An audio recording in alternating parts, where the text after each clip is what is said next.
존 맥스웰이 쓴 글에 보면 이런 재미있는 이야기가 나옵니다. 60년간을 함께 살았던 부부가 있었는데 정말 신실하게 60년간을 잘 살아오셨습니다. 그 부인 되시는 분이 남편의 건강을 얼마나 잘 돌봤든지 지난 10년 동안 남편에게 건강식만 먹이셨대요. 콜레스테롤이 있다는 음식은 다 빼고 보리로 만든 빵만 이렇게 먹이고 정기적으로 빼놓지 않고 운동을 하게 했습니다. 남편은 보리빵 먹는 게 참 싫고 운동도 귀찮았지만 이거 안 하면 또 계속 잔소리 들어야 되니까 싫으면서도 억지로 했어요. 그러다가 두 분 다 같은 날 세상을 떠나서 천국에 가게 된 것입니다. 이제 진주문을 통과하고 안내자의 안내를 따라서 어마어마하게 큰 저택에 도착을 했습니다. 참으로 호화롭고 잘 지어진 집이고 가구가 최고급 가구고 자쿠지까지 갖추고 있는 그런 큰 집입니다. 그래서 물었습니다. 이 집은 도대체 얼마나 합니까? 그랬더니 안내한 자가 말하기를 물론 공짜입니다. 여기는 천국이니까요. 그 다음 부부가 바깥으로 나와보니까 집 뒤에 기가 막힌 골프장이 있어요. 그냥 골프장이 아니고 마스터즈 대회 가기는 아가스타 같은 패블비치 같은 그런 정말 돈 많은 사람이 아니면 들어가 볼 수도 없는 그런 최고급 골프장이 있습니다. 여기 입장료는 얼마입니까? 그랬더니 여긴 천국입니다. 누구나 공짜로 골프를 칠 수가 있습니다. 이런 골프장 안에 있는 식당에 들어갔습니다. 들어갔더니 세상에 유명한 음식은 거기 다 있어요.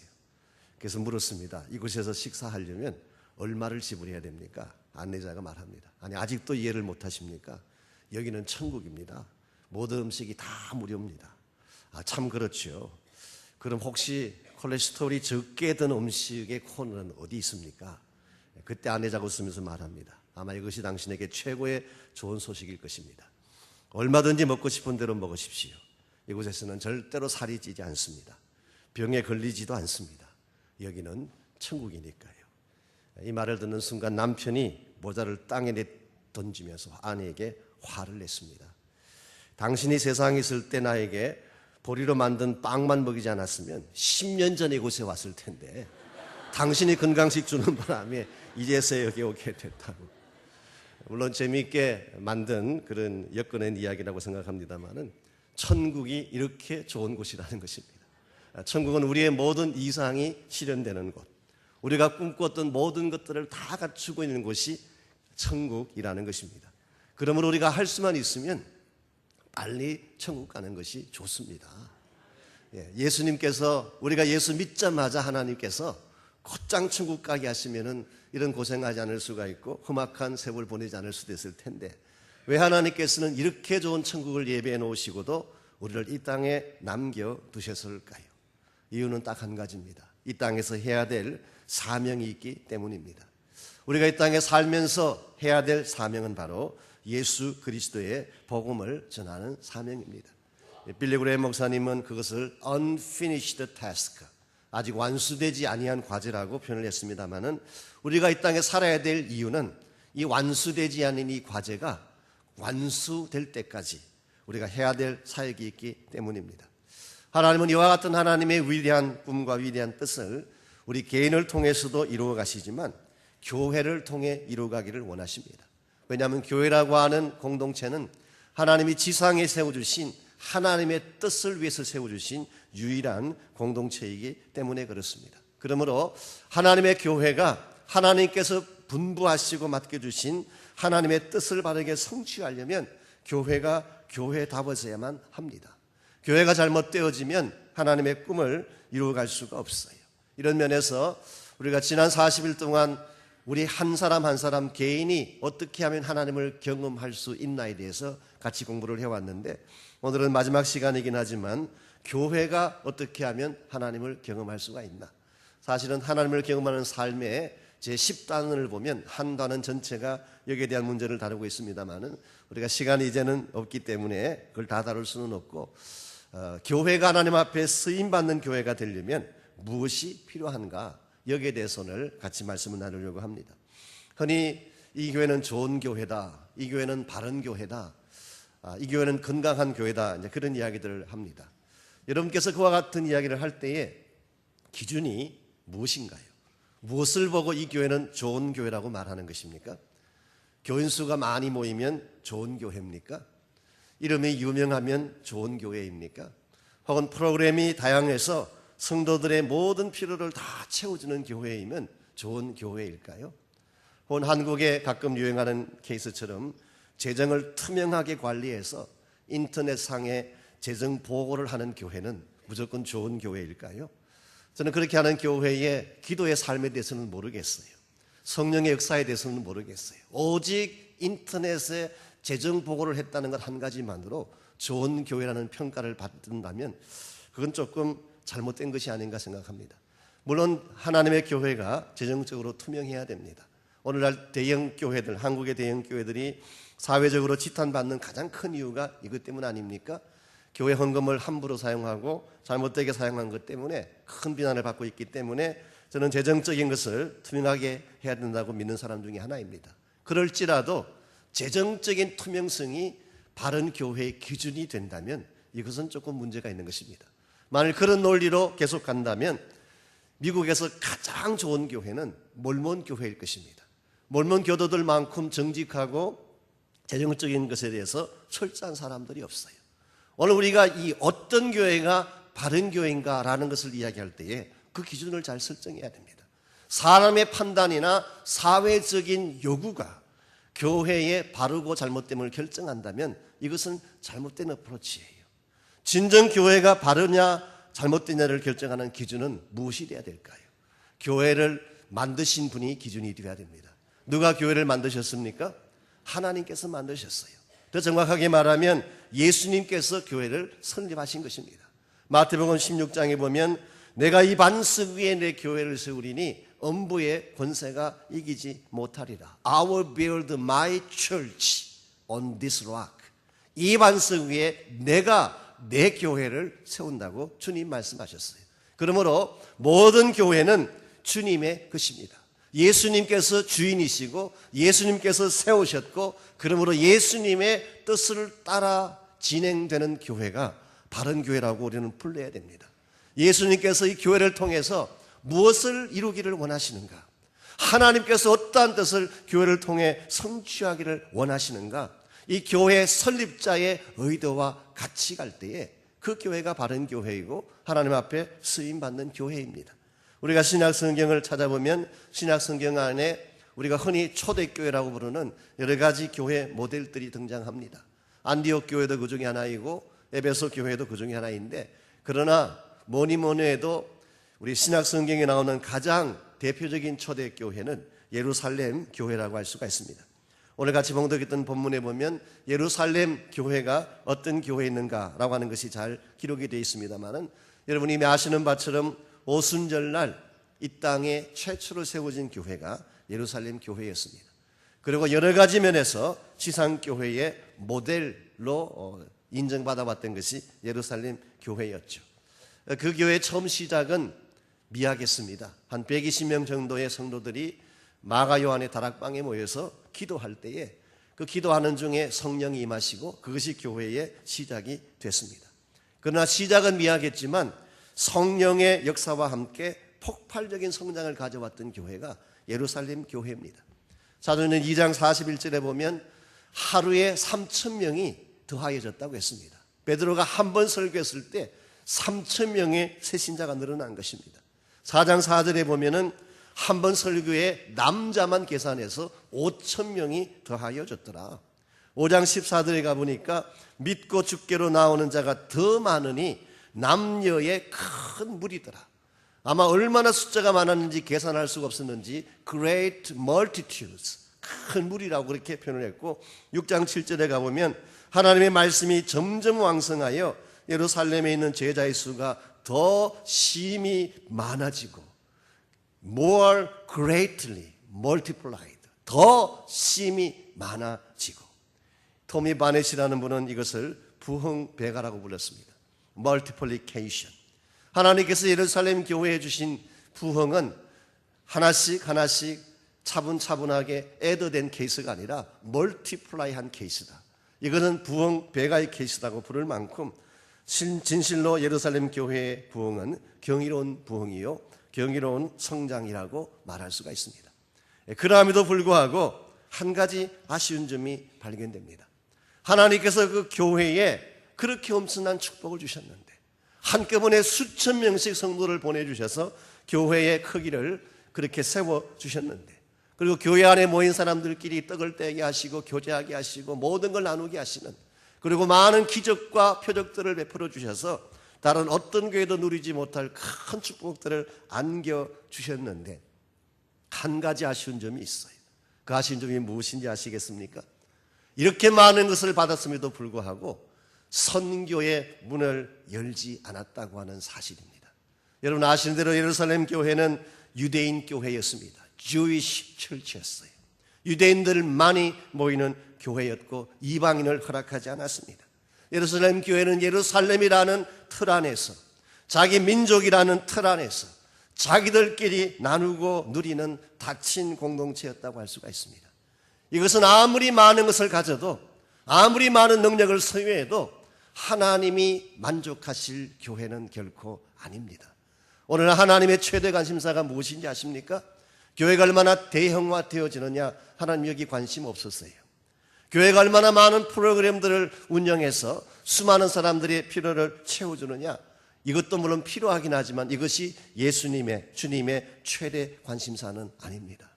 오늘 하나님의 최대 관심사는 그 교회에 주어진 그 복음의 능력과 은혜와 충만한 하나님의 은사들을 가지고 무엇을 하느냐에 관심이 있어요. 무엇을 하느냐에. 아무리 많은 것들을 하나님이 부어주셨더라도 그 은혜와 능력을 가지고 자기들 안에서만 먹고 마시고 끝난다면 이것은 하나님이 기뻐하는 교회가 될 수가 없습니다. 한 가지 제가 혹시나 해서 말씀드리는 건데, 제가 이렇게 말씀드리는 것은 교회가 대형화되는 것이 잘못되었다든가 성도들의 필요를 채워주는 프로그램이 잘못되었다, 그런 말씀을 드리는 것이 아닌 것 다 이해하시고 계시죠? 예, 우리에게 필요합니다. 프로그램도 필요하고 또 교회가 크는 것이 왜 잘못된 것이겠습니까? 그러나 포인트는 이것입니다. 그것이 우리의 목적은 아니라는 것입니다. 그것은 하나의 과정이에요. 수단이에요. 마치 제가 설교 중에 돈이 다가 아닙니다, 부자가 되는 게 다가 아닙니다, 그렇게 말씀을 드리면 돈 버는 게 잘못됐나 그렇게 생각하시면 안 되는 것처럼, 여러분 열심히 일해서 돈 버십시오. 저는 저희 교회 나오시는 모든 분들이 모든 비즈니스가 잘 되기를 축원합니다. 크리스찬 가운데 정말 위대한 사업가들, 기업가들이 많이 나와야 돼요.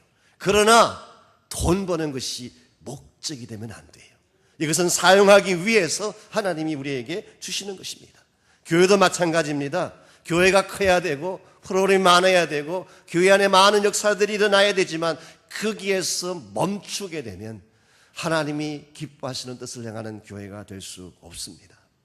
하나님이 가장 소원하시는 온 세계 열방을 품고 복음을 전가하는 하나님의 마지막 사명을 감당해야지 교회가 교회다워질 수 있습니다.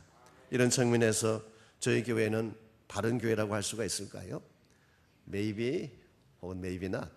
제 개인 생각으로는 아직 아닌 것 같습니다. 어느 교회든 다 비슷하겠지만 저희 교회도 흠집이 많고 제 자신부터도 흠집 투성인데 어떻게 저희 교회가 완전할 수가 있겠어요? 우리 모두가 완전하지 못합니다. 어떤 교회든지 다 문제가 있고 이슈들이 있고 크고 작은 문제들이 다 있기 마련인데, 그럼에도 불구하고 한 가지 제 마음에 열망이 있다면, 지금은 아직 부족하고 모자라지만 언젠가는 하나님께 쓰임받는 교회가 되고 싶어요. 이것이 우리의 열망이에요. 아직은 아니지만, 아직은 무슨 투성이지만, 문제투성이지만 언젠가는 저희 교회가 하나님 앞에 멋지게 쓰임받고 하나님이 가장 소원하시는 마지막 시대에 사명하는 교회가 되기를 원합니다. 어떻게 하면 교회가 교회다워져서 하나님께 쓰임받을 수가 있을까요? 교회다운 교회가 되기 위한 5가지 필수 요건인데, 우리 시간이 제한되어 있기 때문에 제가 빨리빨리 진행을 하겠습니다. 첫 번째로 복음이 있어야 됩니다. 교회가 교회다워지려면 복음이 있어야 돼요. 십자가와 부활에 복음이 없으면 그건 교회일 수가 없습니다. 여러분, 교회의 기초는 복음이에요. 하나님 말씀, 복음이 기초가 돼야지 교회가 교회다워지는 것입니다. 에베소서 2장 20절에 보면 너희는 사도들과 선지자들의 터 위에 세우심을 입은 자라 그리스도께서 친히 모퉁이 돌이 되셨느니라. 너희들이라고 하는 것은 에베소 교회를 말합니다. 에베소 교회는 사도들과 선지자들의 터 위에 세워졌다. 이것은 사람들 위에 세워졌다는 뜻이 아닙니다. 사도들이 전파한 복음, 선지자들이 전파했던 복음의 말씀 위에 교회가 세워졌다는 것입니다. 하나님의 교회가 건강한 교회가 되고 든든한 교회가 되려면 복음이 분명해야 돼요. 십자가가 있어야 됩니다. 예수 그리스도의 부활의 능력이 나타나야지 교회가 교회다워지는 것입니다. 오늘 미국에서 가장 뜨는 교회 중에 하나가 레이크우드 철치 아니겠습니까? 휴스톤에 있는 조엘 오스틴 목사님이 목회하시는 수만 명이 모입니다. 제가 알기로는 미국에서 가장 큰 교회로 금년에도 선정이 된 걸 봤는데 전 세계 100개국이 넘는 나라에 TV 방송이 나가고 있고 아마 수백만, 수천만이 그의 설교를 들을 것입니다. 그런데 한 가지 문제가 있습니다. 뭘까요? 그분의 메시지에는 십자가가 없어요. 죄에 대한 책망이나 회개가 없습니다. 잘 되는 나는 있지만 피 묻은 십자가는 없어요.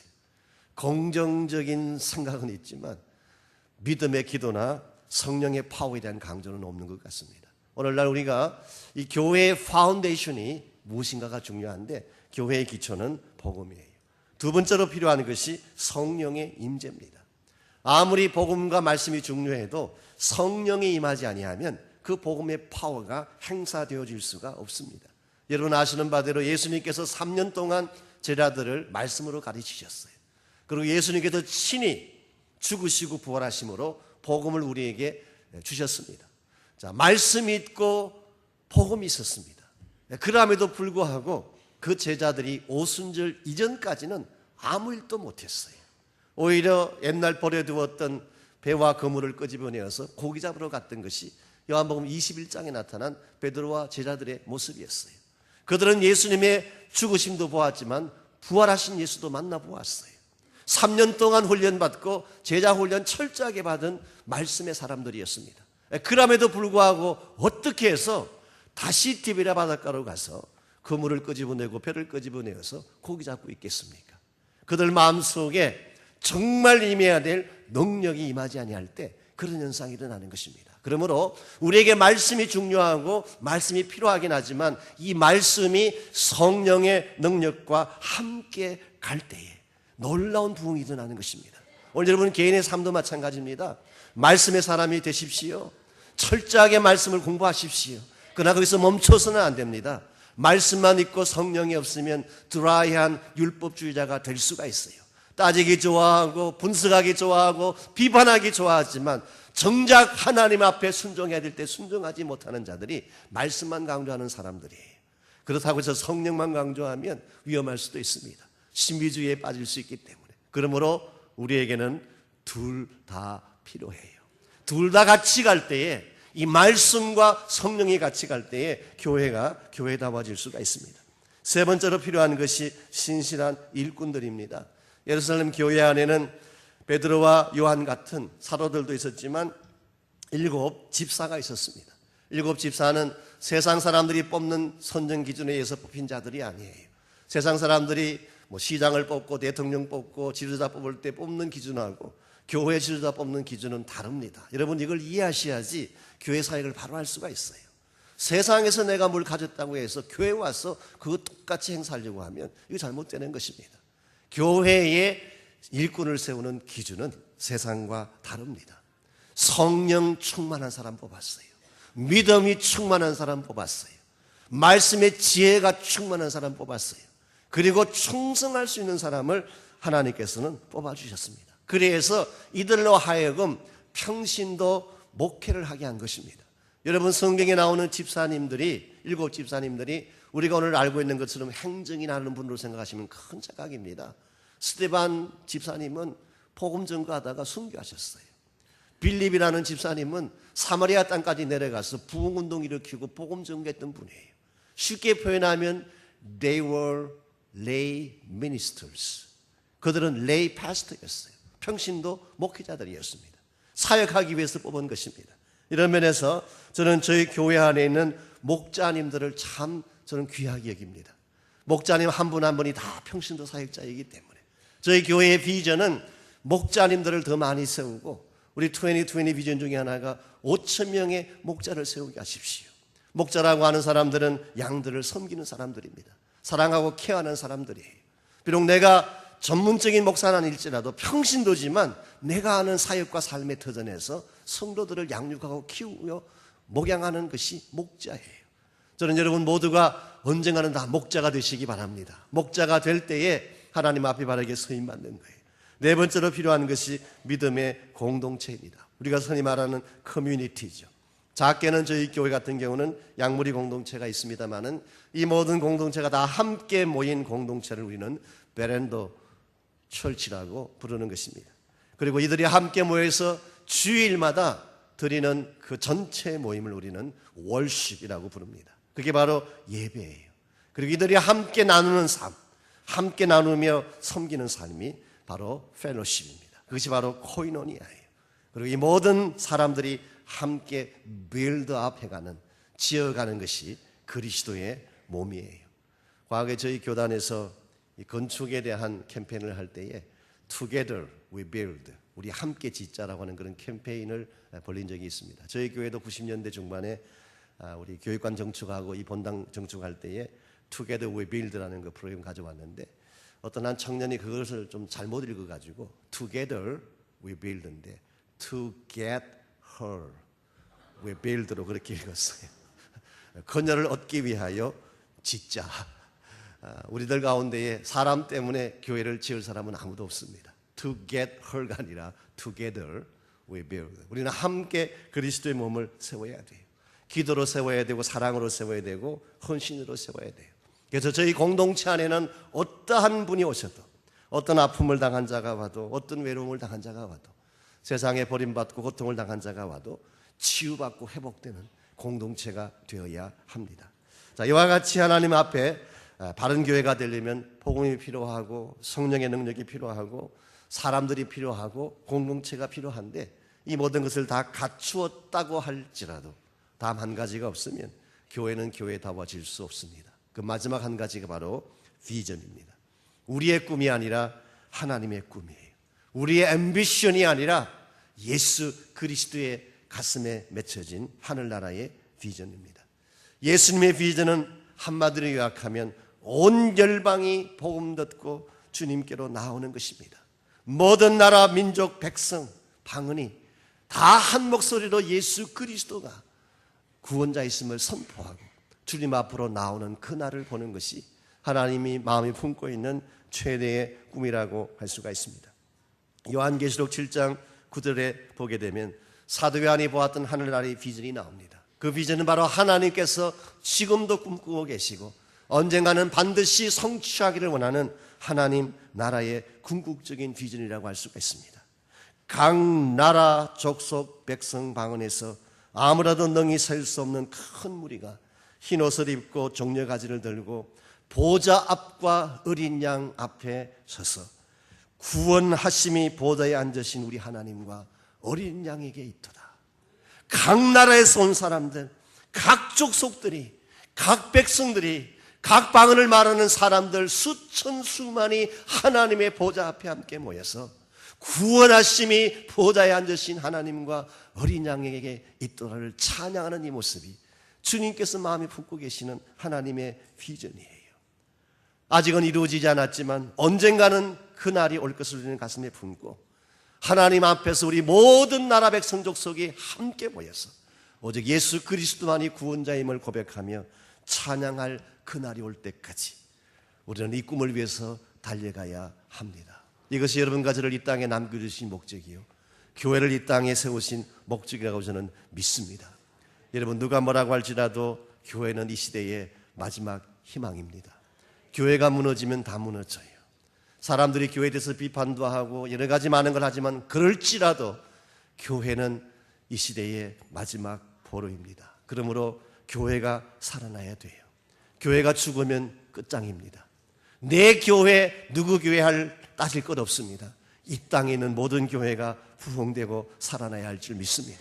그리고 모든 교회가 동일한 꿈인 하나님의 꿈을 가슴에 안고 한 목소리로 주의 영광을 위해 달려갈 때에 그때 하나님의 나라가 이루어지고 하나님의 꿈이 살아날 수가 있습니다. 이런 의미에서 우리 모두의 마음을 조정하고 뜻을 조정해서 하나님께로 나아가는 헌신의 모습들이 필요합니다. 오늘 아침 우리 모두가 함께 주님 앞에 기도할 때에 하나님, 모두 내 가슴 속에 하나님의 비전을 주십시오. 하나님께서 나를 이 땅에 존재하게 하신 하나님의 비전이 분명히 무엇인가를 분명히 알 수 있도록 하나님 나를 깨우쳐 달라고 기도하시기를 바랍니다. 하나님, 나를 사용하셔서 나 때문에 교회가 부흥되도록 내가 부흥의 불씨가 되게 하시고 기도의 불씨가 되게 하시고 나를 통해서 하나님의 교회가 다시 변화되어지고 새로워질 수 있도록 나를 주님께 드리고 싶습니다. 하나님, 나를 받아주시고 나를 사용하여 주십시오.